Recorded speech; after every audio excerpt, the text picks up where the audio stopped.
What's up, everyone? This is Anthony Gallegos from IGN, along with Keith, a producer at Spider-Moon Studios, the makers of Herald. Moon Spider Studio. Moon Spider Studios. I'm sorry. That was my fault. So, Keith, what exactly, for people that this is their first time seeing Herald, what is Herald?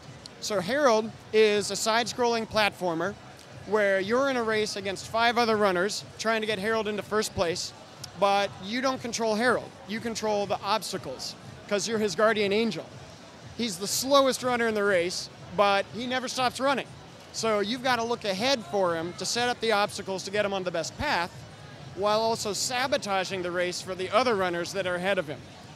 So the only direct control you have over Herald, it seems, is that you can jump, and then you can also use like your divine powers to kind of encourage Herald. Yep, you can get a little pin in the posterior for a little jump. And also, if you pick up wing ring tokens throughout the race, that gives you a kind of a turbo power. You can give him a lightning bolt of encouragement, where he gets the feet of fury for a couple of seconds and goes faster than anybody else. So how exactly do you interact with the objects and environment? And what example would you give of like a way that you kind of set up an environment for Herald versus making sure that you're also sabotaging for others? Sure thing. So one great example is early on in a race, there's an opportunity for you to swing across a pit of spikes on a rope. So if you're the first person there, you can swing across on the rope, no spikes for you.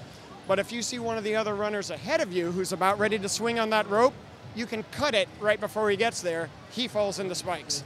So what sort of games inspired Herald? It kind of almost reminds me of Lemmings in a way, that it's like, Herald is like a single lemming, so you're only worrying about this one guy, but your goal is to, there's no direct control, really. You're just working to manipulate the environment. Sure.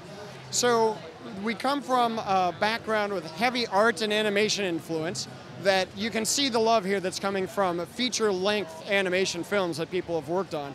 So it really comes from a desire to give you a fun and encouraging experience there that still has seemingly life and death consequences, but you can always save people with your angelic powers at the last second. So there's nothing really dire going on, but it keeps the race moving.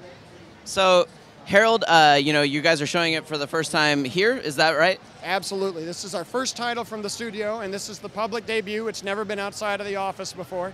So when can people expect to play Herald, and on what platforms? It's coming out in the spring of next year. It's going to be on Steam, Xbox Live Arcade, and PlayStation Network. Cool. For more on Herald, you can keep it locked to IGN.